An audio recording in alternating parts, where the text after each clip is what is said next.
ഭയന്ന് കരഞ്ഞു. അപ്പം പെങ്ങൾ വിചാരിച്ച് എന്തോ പറ്റിയതാണെന്ന് വിചാരിച്ചിട്ടേ ഓടി വന്നപ്പോൾ ദേവീൻ്റെ അടുത്തേക്ക് ഇയാളങ്ങോട്ട് ഓടി ചെന്ന് ഈ ദേവി വെള്ളത്തിലേക്ക് ചാടാൻ നോക്കിയപ്പം മുടി പിടിച്ചതാണ്.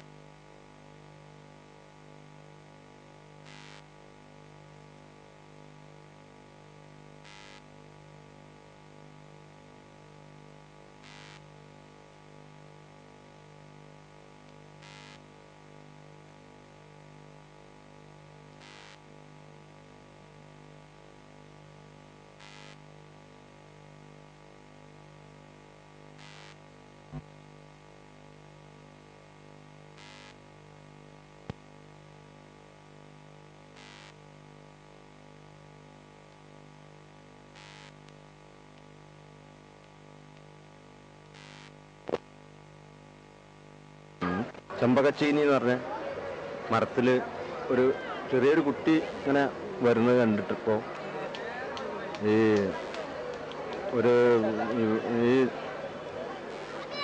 മറ്റേ ഉപ്പുറ്റി പറഞ്ഞ ഓരോ പെങ്ങള് ഈ പുറത്തായി വയ്യാതെ അങ്ങനെയുള്ള സമയത്ത് ഇയാൾ പെട്ടെന്ന് ഞെട്ടുകയാണെന്ന് നോക്കിയപ്പം ഒരു മരത്തിൻ്റെ മുകളിൽ ഇങ്ങനെ വരുന്നതാണ് കാണുന്നത്. അപ്പം മൂപ്പര് ആളുകൾ ഒന്ന് ഭയന്ന് കരഞ്ഞു. അപ്പം പെങ്ങൾ വിചാരിച്ച് എന്തോ പറ്റിയതാണെന്ന് വിചാരിച്ചിട്ടേ ഓടി വന്നപ്പോൾ ദേവീൻ്റെ അടുത്തേക്ക് ഇയാളങ്ങോട്ട് ഓടി ചെന്ന് ഈ ദേവി മരത്തിൽ നിന്ന് വെള്ളത്തിലേക്ക് ചാടാൻ നോക്കിയപ്പം മുടി പിടിച്ചതാണ്. ആ മുടി പിടിച്ച അവരാണ് തലയോട് തല അങ്ങോട്ട് പോകുന്നത്. അതാണിപ്പോൾ നമ്മളെ ഇവിടുത്തെ പ്രതിഷ്ഠ ശരിയായിട്ട്. അത് അതിനൊരു ചെറിയൊരു പെട്ടി, ആമാടപ്പെട്ടി എന്ന് പറയും, അത് കൂട്ടാൻ അത് പെട്ടി ഉണ്ടാക്കാൻ വേണ്ടി പറഞ്ഞിട്ട് ആ പെട്ടി ഉണ്ടാക്കിയിട്ട് 2 കണ്ണോടും നോക്കരുത് എന്നുള്ളൊരു പിന്നെ വാക്കുണ്ട്. അപ്പം പെട്ടിയാണല്ലോ കൂട്ടിയത്, ഇനിയിപ്പം 2 കണ്ണുകൊണ്ട് നോക്കിയാലെന്താണെന്ന് വിചാരിച്ചിട്ട് മൂപ്പര് 2 കണ്ണുണ്ടോന്ന് നോക്കി. അതിലൊരു കണ്ണ് അപ്പം തന്നെ ഇതായിരിക്കും കാണാതെയിരിക്കും. അങ്ങനെ അവിടുന്ന് മുതലാണ് ഇതിൻ്റെ തുടക്കം.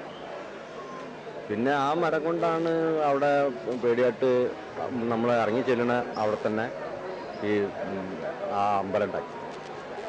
ആ ചെതലൊന്നും പിടിക്കില്ല, അത്രയും ഉള്ളൊരു. പിന്നെ ആ കാലഘട്ടം മുതൽക്ക് തന്നെ ഈ ജാതവൻ്റെ ഈ കാര്യങ്ങൾ, ജാതവനും അമ്മയും ഒരു അകൽച്ച വന്നത് മൂന്നൂര് ഇളയമയാണ്, കളിയാട്ടക്കാവിലമ്മ. അപ്പോൾ ഇളയമേനെ കാണാൻ വേണ്ടിയിട്ട് യാദവൻ പോയപ്പോൾ അവിടുന്ന് യാദവൻ മത്സ്യമാംസങ്ങളൊന്നും കഴിക്കാത്ത ആളെയും. അപ്പോൾ ഇളയമ്മ പച്ചിറച്ചി മനങ്ങളിലൊക്കെ പാടെ കണ്ടിട്ട് വന്നപ്പോഴേ യാദവൻ അത് കണ്ടിട്ട് ഓടി കുതിരപ്പുറത്ത് കയറാൻ വേണ്ടി നോക്കിയപ്പോൾ ഇളയമ്മ ഈ പാത്രത്തോട് കൂടിയിട്ട് എറിഞ്ഞതാണ്. അതാണ് ഈ കുതിരയ്ക്ക് നമ്മൾ ആ കറുത്ത പുള്ളിയൊക്കെ കാണും, ആ ഒരു ഐതിഹ്യം. അപ്പം അന്ന് കുതിര ചാടിയ മതിലൊന്നും ഉറച്ചിട്ടില്ല, അതെപ്പോഴും അങ്ങനെ പൊളിഞ്ഞുകൊണ്ട് തന്നെ നിർത്തുക. അങ്ങനെ അത് മുതൽക്കുള്ള കാര്യങ്ങളിൽ നമ്മളെ പൂർവികന്മാരാണ് ഈ യാദവൻ്റെ കാര്യത്തിൽ, യാദവൻ്റെ പുറപ്പാട് അതിനോടനുബന്ധിച്ചുള്ള കാര്യങ്ങൾക്കൊക്കെ നടക്കുന്നത്. പിന്നെ നമ്മളെ സഹായികൾ കുറേ ഉണ്ട്, അവരൊക്കെയാണ് ഈ അത് ഒരുക്കി യാദവൻ്റെ കുതിരയൊക്കെ കെട്ടി റെഡിയാക്കി പുറപ്പെടാനുള്ള സംവിധാനം ഉണ്ടാക്കുക. പിന്നെ അതിൽ ദേവീൻ്റെ എഴുന്നള്ളിപ്പ് കാര്യങ്ങളൊക്കെ ചെയ്യുന്നത് ഈ 1-ാം ഭരണം, 2-ാം ഭരണം, 3-ാം ഭരണം, 4-ാം ഭരണം അങ്ങനെയുള്ള സ്ഥാനപ്പേരുള്ള ആൾക്കാർ, അവരാണ് ഈ ദേവീൻ്റെ കാര്യങ്ങൾക്ക് ഇപ്പം എഴുന്നള്ളിച്ച് കൊണ്ടുവരുന്നത്. അതിൽ ഇപ്പം കുറേ തലമുറ കഴിഞ്ഞ് ഇപ്പം ഒരു പ്രായമുള്ള ഒരാൾ ആണ് ഇപ്പോൾ ആ കാര്യം ചെയ്യുന്നത്. ഇത് പൈസയൊന്നും ഇപ്പോൾ കഴിച്ചിരിക്കുകയാണ്. ഞങ്ങൾ പൊതുവേ എന്ന് വെച്ചാൽ ഈ കാര്യങ്ങൾ, ഈ കർമ്മം നമ്മളൊരു വലിയൊരു ബാധ്യതയാണല്ലോ, നമ്മൾ ചെയ്തു തീർക്കേണ്ടതാണ്. അപ്പോൾ എവിടെയാണെങ്കിലും നമ്മൾ പണിക്ക് പോയിക്കാണെന്ന് ഈ സമയമാകുമ്പോൾ നമ്മൾ വരും ഈ കാര്യങ്ങളിൽ.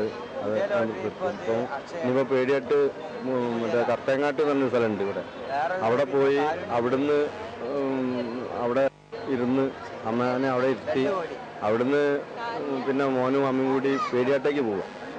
പേടിയാട്ടേക്ക് പോയിട്ട് അവിടെ നിന്നാണ് സമാപനം. അവിടെ നിന്ന് കുടികൂട്ടി പിരിഞ്ഞിട്ട് ഞങ്ങൾ ചാതപ്പൻകോട്ടയിലേക്ക് തന്നെ പോകും.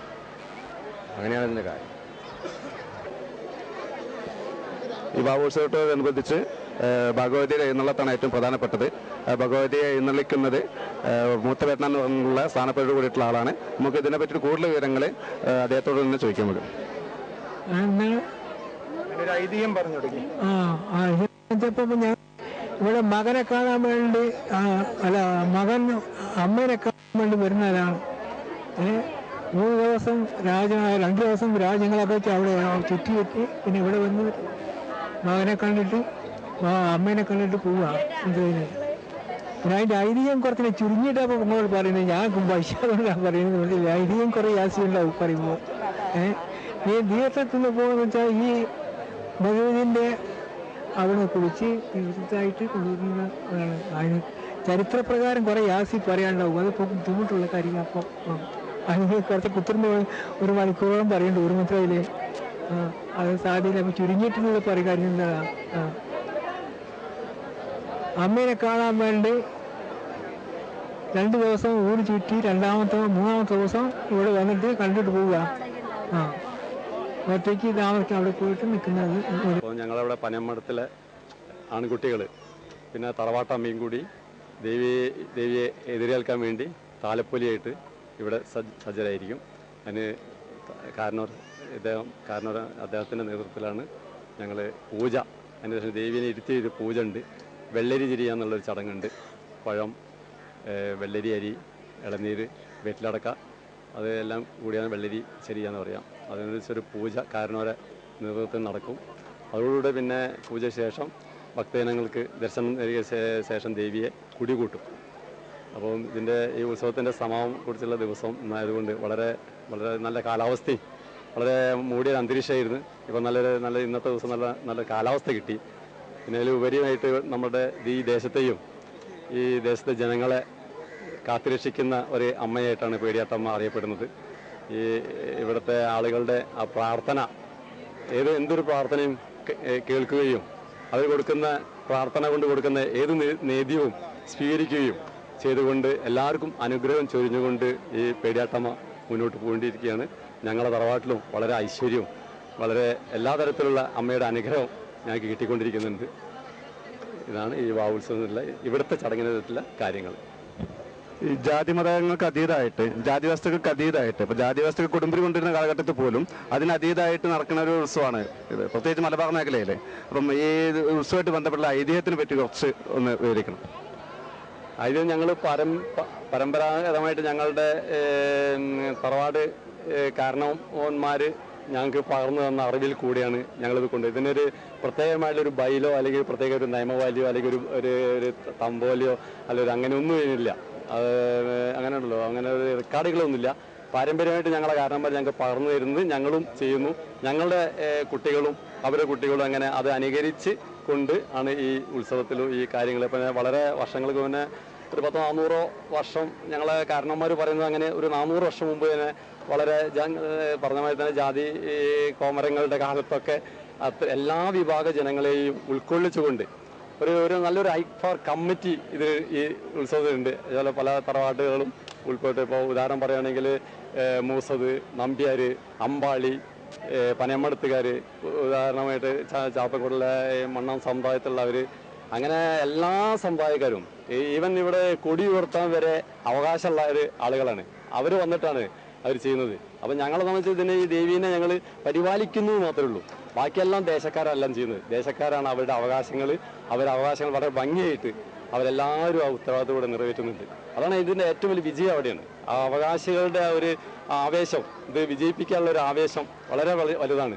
അപ്പം ഞങ്ങളെ സംബന്ധിച്ചിട്ട് അത് വളരെ അവരോട് എല്ലാവരോടും വളരെ ഞങ്ങൾ കടപ്പെട്ടിരിക്കുകയാണ്. ഞങ്ങളുടെ തറവാട്ടിലാണ് ഈ ദേവി കുടികൊള്ളുന്നതും കൂടി ഈ ദേശത്തിന് വേണ്ടിയിട്ടും ദേശത്തെ ആളുകൾക്ക് വേണ്ടിയിട്ടും അനുഗ്രഹം കൊടുത്തുകൊണ്ട് അതുപോലെ തന്നെ അവർ വിശ്വാസത്തിലെടുത്തുകൊണ്ട് എല്ലാ തരത്തിലും ദേവിയും ഞങ്ങളെയും അവർ സഹായിക്കുന്നുണ്ട്.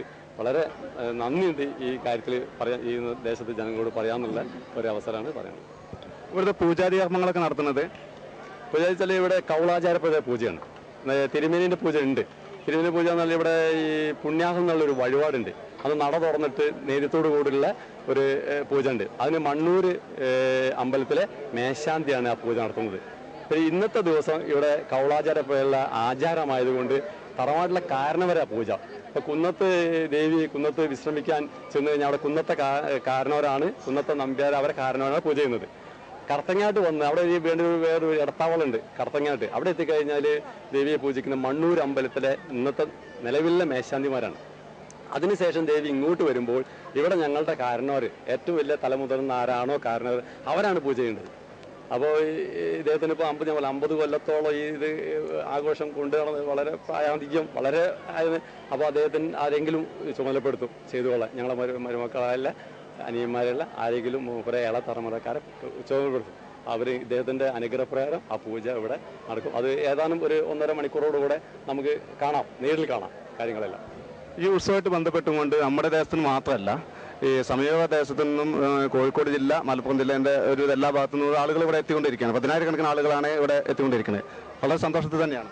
വളരെ വെച്ചാൽ അത് പറയാൻ കഴിയില്ല. അത്രയും വെച്ചാൽ ഈ കടലുണ്ടി പഞ്ചായത്ത് മാത്രമല്ല, ഇപ്പം പഞ്ചായത്തിൻ്റെ വനാദികൾ ഇപ്പോൾ ഗ്രാമോത്സവമായിട്ട് ഒരുപാട് കൊല്ലങ്ങളായിട്ട് ഇപ്പോൾ ഗ്രാമോത്സവമായിട്ട്, അതുപോലെ കടലോടിയിലെ സമീപ പ്രദേശമായുള്ള പഞ്ചായത്തുകൾ, ജില്ലയിൽ തന്നെ പുറം ജില്ലകൾ മലപ്പുറം, പിന്നെ പാലക്കാട്, അങ്ങനെയുള്ള ജില്ലയിൽ നിന്നും ആളുകളിവിടെ എത്തിപ്പെടുന്നുണ്ടെന്നാണ് ഞങ്ങളുടെ ഒരു അറിവ്. വളരെ ഇപ്പോൾ ഈ 2 ദിവസമായിട്ട് ഇന്നായിട്ട് വളരെ ഒരുപാട് ഭക്തജനങ്ങൾ ഇവിടെ വന്ന് ദർശനം കഴിഞ്ഞ് പോയിട്ടുണ്ട്. അപ്പോൾ അവരുടെ ഒരു പ്രാർത്ഥനൻ്റെ ഒരു ഫലമായിരിക്കുമല്ലോ അവർ വരുന്നത്. അപ്പോൾ അതാണ് അതിൻ്റെ ഒരു ഇത്. എല്ലാവരും വരുന്നുണ്ട്, വളരെ ആവേശത്തോടെ വരൂ. പിന്നെ കാലാവസ്ഥയാണ് ഏറ്റവും വലിയ പ്രധാനം. കാലാവസ്ഥയിൽ നന്നായില്ലെല്ലാം പോയി. അപ്പോൾ കാലാവസ്ഥ അമ്മേൻ്റെ അനുഗ്രഹം കൊണ്ട് കാലാവസ്ഥ വളരെ നന്നായി കിട്ടിയിട്ടുണ്ട് ഇതുവരെ.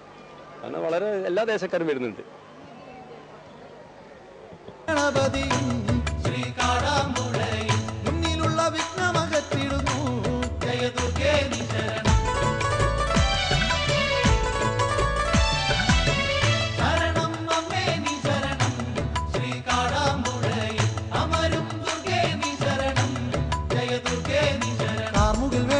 അംബിക നൽകും കാരുണ്യതീർത്ഥം ലഭിക്കുവാനായി കാത്തു നിൽക്കും അംഗകൾ അമ്മയെ കൈതൊഴുന്നു. പുണ്യമാം നിൻ തിരുനാളുണർന്നു ശ്രീകാടാമ്പുഴയിൽ കണ്ണുനീരമ്മ തുടച്ചിടുന്നു.